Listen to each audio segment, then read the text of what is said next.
Hello everyone! Welcome to my channel. Please subscribe and keep watching more details. Gizelle recalls feeling controlled in marriage to Jamal, never doing that again.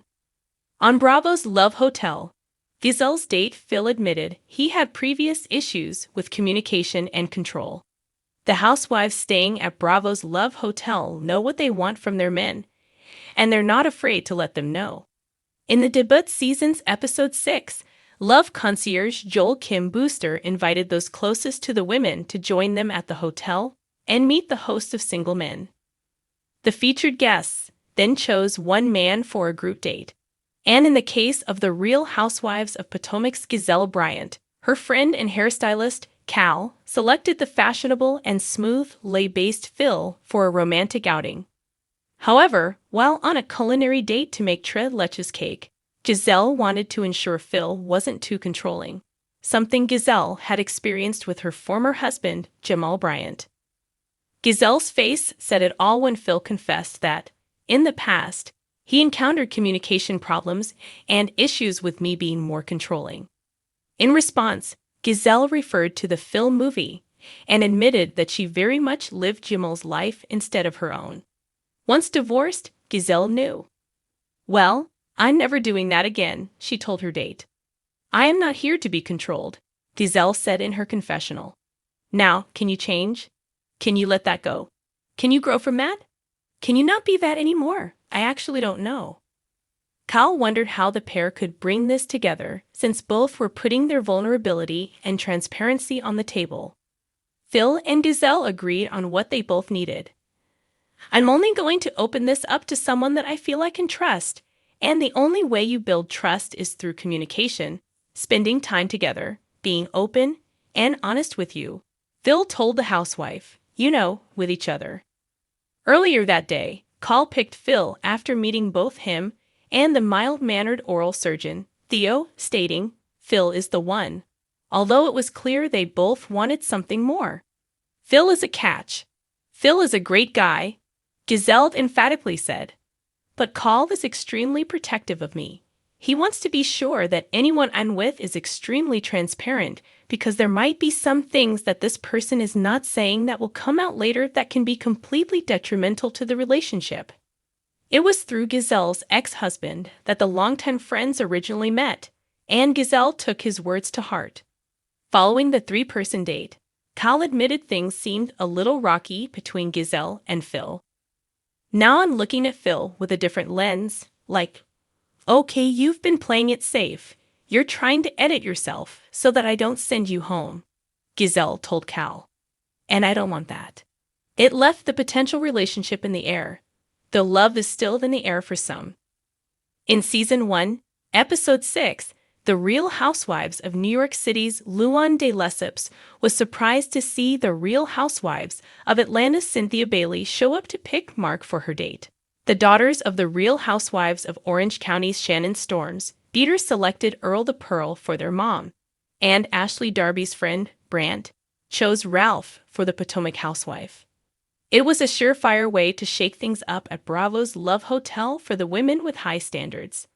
In the meantime, don't miss why Ashley admitted to Bravo's The Daily Dish that things between her and Gizelle had changed quite a bit since arriving at Bravo's Love Hotel. Gizelle Bryant, reality TV star and fan favorite of the Real Housewives of Potomac, is no stranger to sharing her truth. But in a recent sit-down interview, she peeled back yet another layer, candidly reflecting on her tumultuous relationship with ex-husband, Pastor Jamal Bryant. In a vulnerable and self-assured voice, Gizelle spoke about the control she felt in her marriage, the lessons she's learned, and her absolute refusal to ever return to that kind of dynamic again. "It wasn't always fireworks and fairy tales," Gizelle began, her tone both contemplative and firm.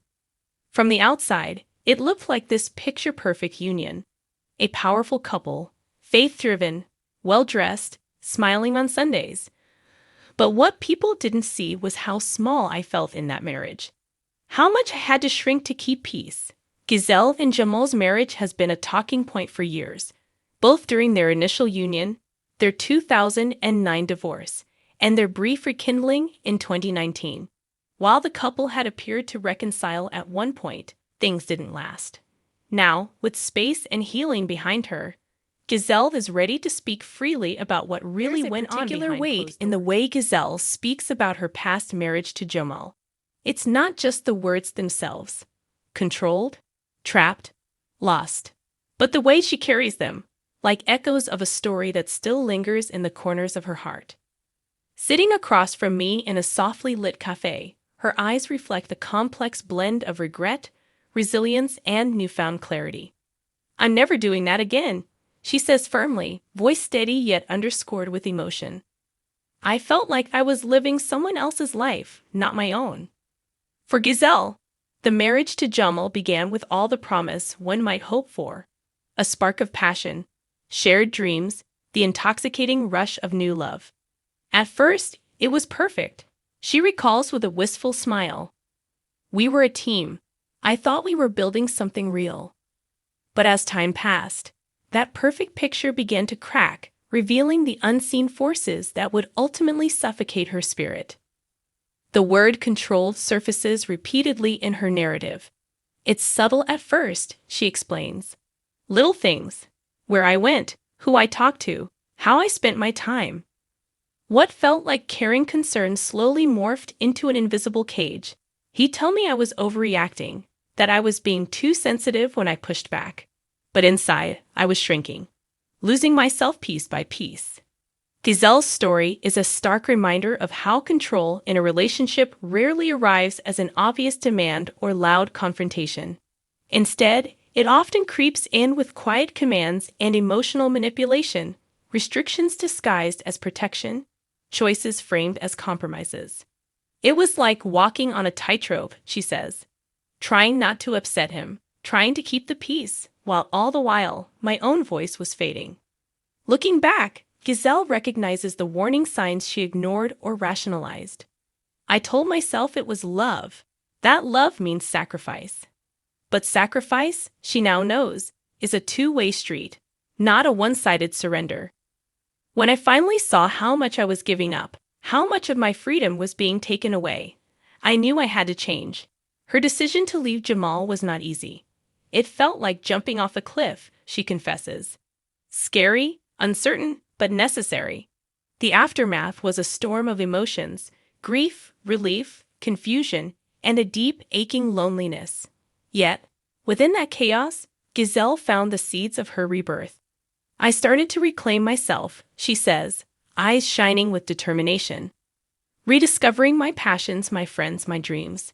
It was like waking up from a long, dark sleep." She emphasizes how important it is to recognize control when it hides behind love's mask. If something feels like it's draining your spirit, it probably is. Gizelle's story resonates far beyond her own experience. It's a narrative many women find painfully familiar, a silent battle between love and autonomy. Control is a form of abuse, she asserts, her voice unwavering. It doesn't have to be physical to be harmful. The emotional chains can be just as tight, just as damaging. She has since become an advocate for others caught in similar struggles. "I want women to know they are not alone, that their feelings matter, that their freedom matters." She speaks at local community centers, sharing her journey and encouraging others to speak their truth. It's about breaking the cycle. Looking ahead, Gizelle is hopeful. "I've learned to trust myself again, to set boundaries, to love without losing who I am." She smiles warmly. "I'm never doing that again, not because I don't believe in love, but because I believe in respect, in partnership." Her story is a powerful testament to the resilience of the human spirit and the courage it takes to reclaim one's life. It's a call to listen carefully to our own hearts and to stand firm in the face of control, no matter how subtle or disguised. As our conversation ends, Gizelle's words linger in the air, a reminder that love should never cost us our freedom. If you feel controlled, she urges, don't ignore it. Don't justify it. Find your way out because you deserve to live fully, free, strong, and unapologetically yourself. She paused before adding, that never again, never doing that again. Her declaration was more than a vow. It was a reclamation of power. Gizelle went on to explain how the experience shaped her approach to relationships today. Now I ask questions, I watch, I listen, and I don't compromise who I am for anyone. I don't mold myself to fit into someone else's vision of a perfect partner. I am the partner, as I am. This evolution wasn't overnight, though. Gizelle acknowledged the long, sometimes painful journey it took to rebuild her self-worth and identity. After we divorced, I had to sit with myself, alone, and that was hard. I had to ask, who am I without this title? Without this man? And I didn't have an answer at first.